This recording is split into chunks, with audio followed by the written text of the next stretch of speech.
open the pod bay doors.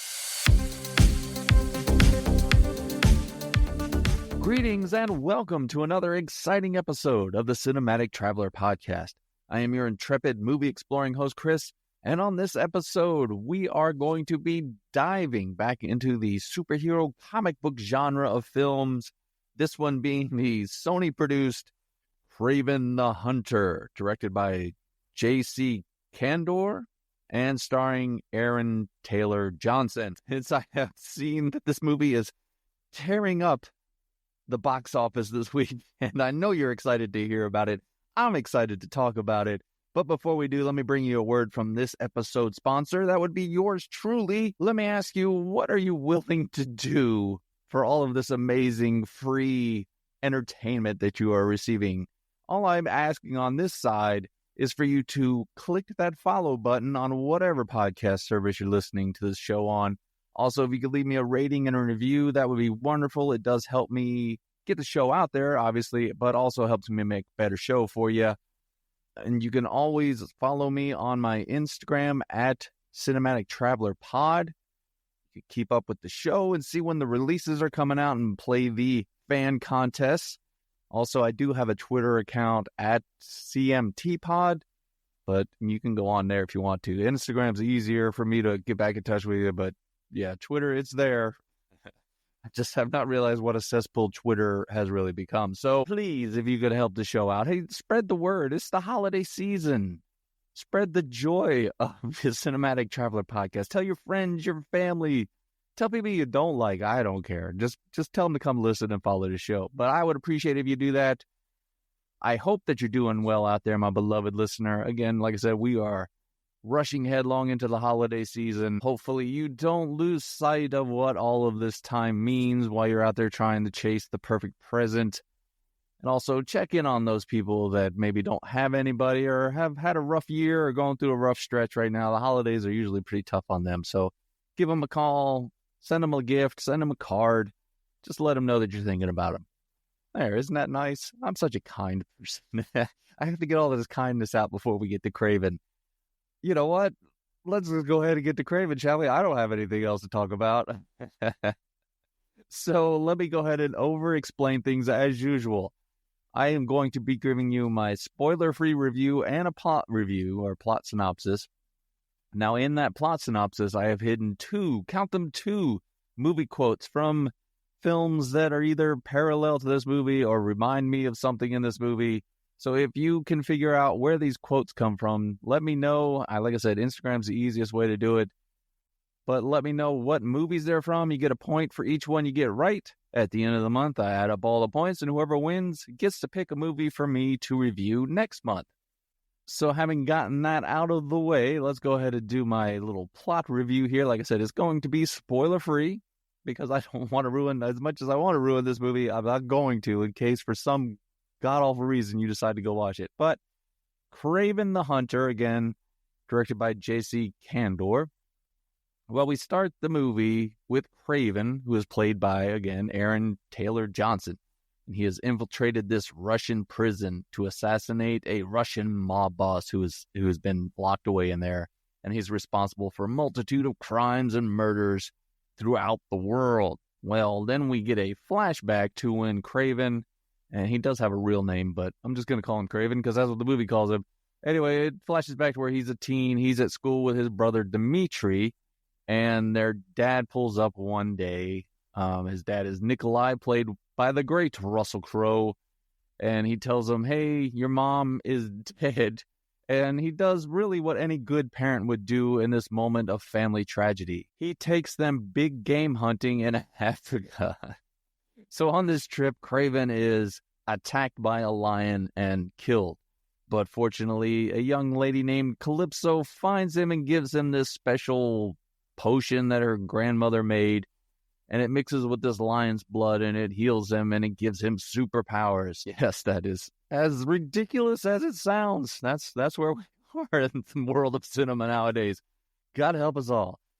We jump back to present day where Kraven tracks down adult Calypso, played by Ariana Dubois. I know I'm an American, so I'm butchering that, but anyway, Ariana. So he tracks her down. She's a lawyer now, and she asks him to help find his brother, Dmitri, who the older version is played by Fred Heckinger. Well, he's been kidnapped by a rival Russian mob gang. This one is led by Alexei, played by Alessandro Nivola, but he's also known by another name, the Rhino. Well, ultimately, Kraven tracks down his brother, and then he has to deal with Rhino. Now, the Rhino is a villain with a case of atomic psoriasis so bad that causes his skin to become bulletproof, and it hardens and basically turns him into a human rhino hybrid for some reason anyway. So the Rhino, he finds Kraven's hideout and he sends all of his men to go and kill him, but someone should have warned him. You send that many men, don't forget one thing. What? A good supply of body bags. And wouldn't you know it, Kraven handles his business and finally has to confront Rhino, with the Rhino telling him, hey, freak show, you're going nowhere.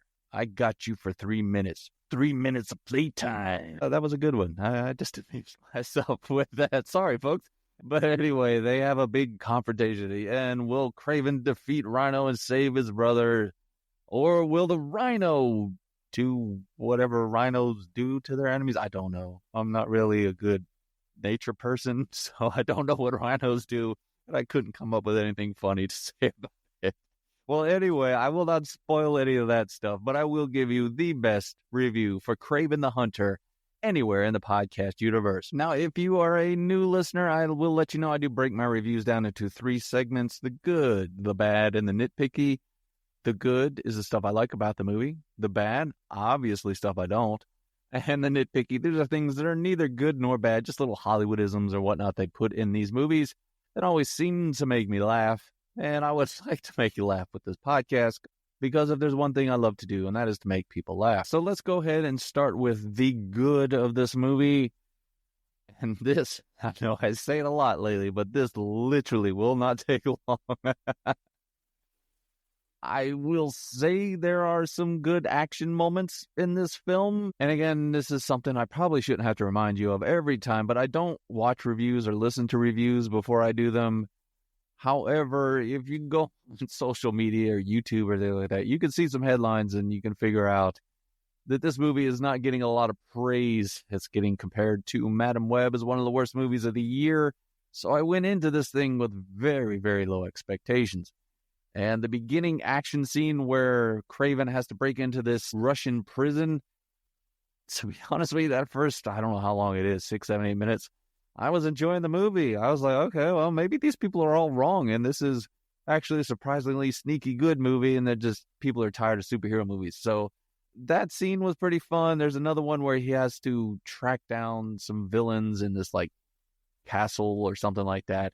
That's got some good moments. And there's a bit at the end where he kind of has to go full on Rambo and he sets booby traps and hides behind bushes and stuff. So that was fun in that regard. So there were a couple action moments, and I think we'll get to some pacing issues in a little bit, but they're at least come along at times where you're like, okay, I need something to be happening now. So I will give the movie credit for that. That was a struggle to find something good about this movie, because, and let's just go ahead and get into the bad or the negative.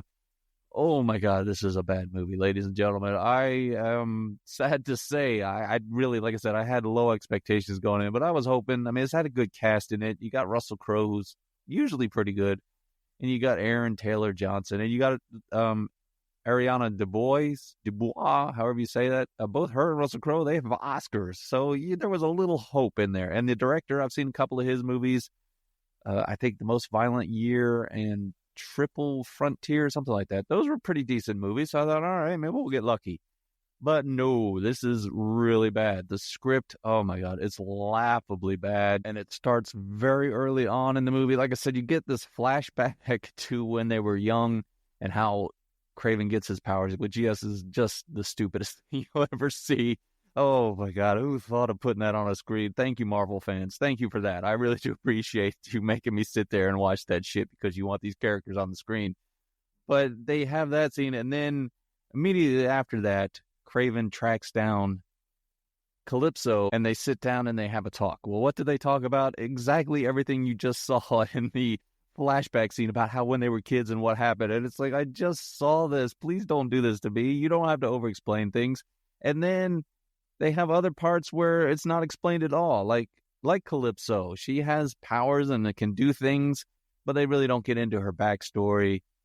There's another character that I don't know if it's a comic book character or not, so I'm not going to say their name, but they're an assassin that has powers. That never gets addressed. How the Rhino gets all of his, like, he has to have this backpack with this goo in it that keeps him from turning into the Rhino concept. And nothing of that gets explained, but other than like a quick line here and there. Like, I'm supposed to know what all that is. Like, I don't read these comics. I'm a surface level comic book fan. I actually read more Batman than Spider-Man. I've read a little bit of Spider-Man.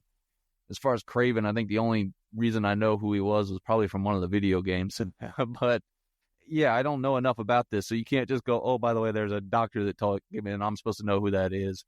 There's also this weird recurring character that shows up. It's a pilot, and she takes Kraven to different places, but they never explain, number one, how he has this plane, who she is, what's the, operation of his business here. Because very early on, when he does the prison thing, you think, okay, maybe he's working for like an organization, or he gets hired by people to go kill people, something like that. But that never, if it is true, that never becomes part of the story. No one ever says, oh, well, we got to get our payment from so-and-so for killing this guy. I mean, his dad is rich because he's a Russian mobster, but they have this falling out, so he wouldn't get money from him, I wouldn't think. So you have a lot of stuff in this movie where you're like, what the hell is going on half the time? And then you fall into this thing with the dialogue. My God, it's so bad. I mean, and it's laughable. There were parts in the movie I laughed because it was so bad. There's a point where she says something about her grandmother died and she hasn't seen her much since then. It's like, no shit, your grandmother's dead. You're not going to see her unless she has some superpowers I don't know about that she can see the dead. There's another one where he calls her and he tells her to be on the lookout because, the bad guys are coming. And she's a lawyer. She works in this big office. And at that moment, she looks out her window and sees 5 guys coming. She goes, there's 5 guys coming up the elevator and they don't look like they worked here. They must be the bad guys. God, who wrote this? Did they write in crayon? I mean, this is embarrassing. I could do a better job. I don't even believe an AI could do a script this bad. It is awful. Oh my God. And then that leads really into the acting, because my God, this acting is so bad. And these are, like I said, these are good actors. 2 of them have won Oscars, but there's no chemistry between anybody in this film. They're bland. Every line of dialogue is just said so like they're reading it off, like it's the first take. They're reading it off the script or something, It's like there's a moment where he's upset because his brother gets kidnapped because of him. And he's like, I should have been there or my brother would not have been kidnapped. And then she's like, oh, well, we will go find him and we will save him. And that's basically the same exact tone that they say through the whole, and it's everybody. Well, Russell Crowe, he's trying with his fake Russian accent. And I mean, I feel bad. So, for the love of God, somebody, I don't know what he's like to work with. He might be a complete dick. I know he's had his run-ins, but somebody get the man a decent role. I mean, can't Quentin Tarantino put Russell Crowe in his next movie? He's good at putting older actors in movies that haven't had a hit in a while. This guy is a good actor. That movie, was it The Pope's Exorcist? Had no right to be as good as it was because of Russell Crowe. And he's just doing these shit movies. I know he's collecting his check. Congratulations, Russell, but come on. I also felt bad for poor Ariana Dubois, or however you say it. Again, she won an Oscar for West Side Story, so I know she's a talented actress, but she is completely miscast here. She almost looks like she has no clue what's going on, what she's doing. She has no emotion. And like I said, her and Aaron Taylor Johnson, they have no chemistry whatsoever. And speaking of Aaron Taylor Johnson, God, I mean, they want this guy to be the next Bond. I'm not buying it right now. He's going to give me something a little better than that, because while I will say, man, dude was hitting the gym. He definitely was hitting the gym, and he was eating his boiled rice and boiled chicken, but God, he's just putting nothing into this movie. And again, yeah, sure, he's probably collecting a paycheck, but man, I don't think I would do that many crunches to get abs and not give a halfway decent performance, or at least make the director make a good movie. So I didn't put all that work into it. I'm giving up pizza and cheeseburgers for this movie. Make it good. Yeah, but none of the acting in this movie is good. It's, oh my God, like I said, it's bad. It'd be like if you just took people off the street and said, here, read this card, and then filmed it, and that was the end of your performance. And it doesn't help the movie at all, because the movie is way too long for what it is. This is really a simple story. His brother gets kidnapped, and he has to go catch him and kill all the bad guys and all the bad Russian mobsters. And there's a little bit extra in there with his dad and whatnot, but that should be pretty simple. Streamline it. We've seen that movie how many different times? Taken, John Wick, Commando, anything like that, and just let it be this rated R, so you can let it have that carnage, and there's some blood and stuff in it here and there, but just let it be a pure action flick. I mean, like I said, Aaron Taylor Johnson, he's definitely built for it, so go ahead, let him loose. Instead, this movie just takes forever. As I mentioned earlier, you got the whole origin story for the movie inside of the origin story for this movie, and then you get told about the origin. So the first 40 or 45 minutes of the movie, you're just treading water. You're not going anywhere. And then you have all the stuff with the family, which, I understand they're trying to give character motivation, but it's so bland and boring. And it has a bit of a payoff at the end, but it's kind of like, oh, okay, that's where we're going with this. And when you've got a movie that has bad dialogue, bad acting, and a dumb script, the longer you're sitting there watching it, the more and more apparent it becomes. So if you have something like this, man, just streamline it and make it a straight action flick for about 90 minutes. So by the time my brain processes how dumb it is, I'm already in the car driving home.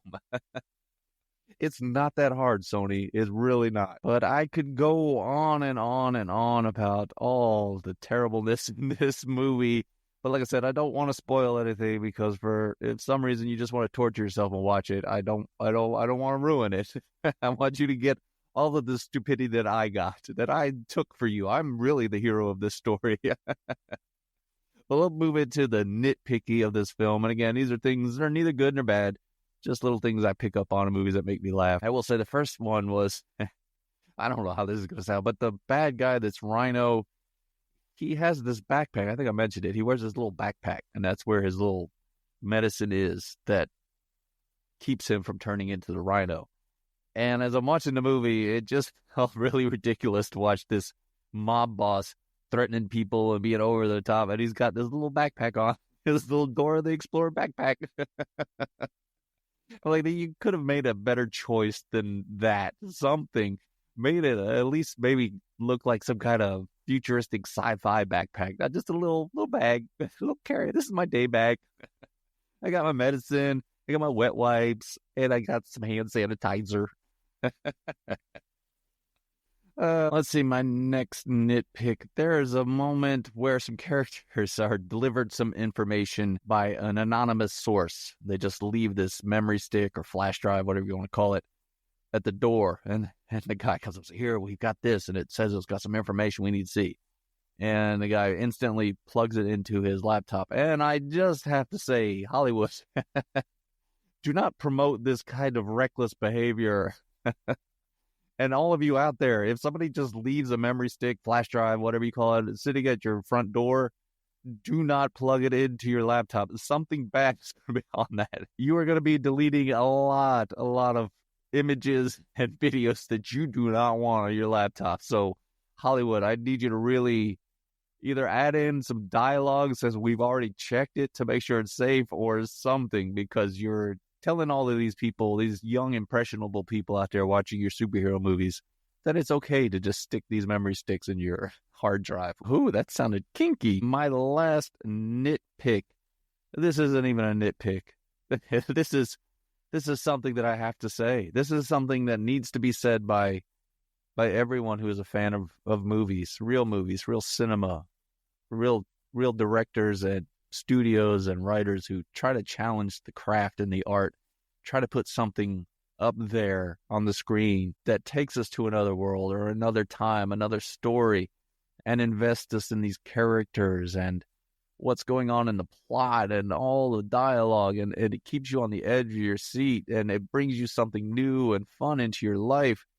And I think all of us have to say this to our one true Lord of cinema, and that is, forgive these superhero fans, Martin Scorsese, for they know not what they do.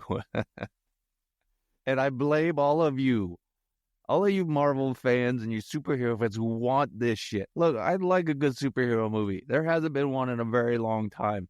But one of my favorites of all time is The Dark Knight. I think it's one of the best movies, probably in the 2000s at least. And I love them. I loved the early MCU. I loved Infinity War. It was so good. I loved Blade. Oh my God, Wesley Snipes' Blade was great. And Michael Keaton's Batman, and Christopher Reeve's Superman. Oh, I watched that the other night. It's so wonderful. What a delightful movie, right? A nice step back to my youth. And now we get this. We get a man getting bit by a lion, some potions, and becoming a superhero. With bad dialogue and bad CGI and a CGI rhino man. And come on, Marvel fans. Don't skip out on this movie. I know this movie isn't doing very well financially, but no, I think every Marvel fan should have to go watch this goddamn movie. It's like when your dog throws up on the carpet, you got to rub his nose in it to let him know you don't do that. This is what you Marvel fans, we need to rub this movie into your noses so you know what you've done to us. I can't get a decent movie.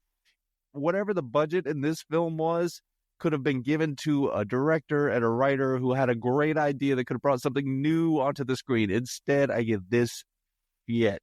So Marvel fans, you need to get on your knees and ask Martin Scorsese for your forgiveness. Beg for your forgiveness. You have sinned against all that is great in cinema. So if you couldn't tell, I did not like this movie. I do not recommend you watching this movie. I don't care if it comes on streaming. Unless they're paying you to watch this film, I will not give you any permission to watch this movie. I took the hit for you. I sat in that movie theater for over 2 hours watching this garbage so that you don't have to. So I don't want your thanks and your applause, although if you did give me a review and a rating, I would greatly appreciate that and a follow. But mostly what I want from you is stay away from this movie. And I know what I just said to you Marvel fans, but that was a joke. Come on, lighten up. Don't go see this movie. It's terrible. I don't know if Kraven is a big character in the Marvel Cinematic Universe, but if you're a fan of his, you're probably not going to like this movie. So go ahead and just skip it. Stay as far away from it as you possibly can. And please, for the love of God, Sony, stop making movies. Stick to the PlayStation. Put all your money into PlayStation games. That would help the world out immensely. All right, that wraps up my review for Kraven. And if you're still listening, then I must have done something right. And if I did, again, if you'll please rate and review the show, give me a follow so that you can keep up with the show. You'll never miss any of the releases. You can go back to listen to previous episodes and participate in the movie quote trivia contest.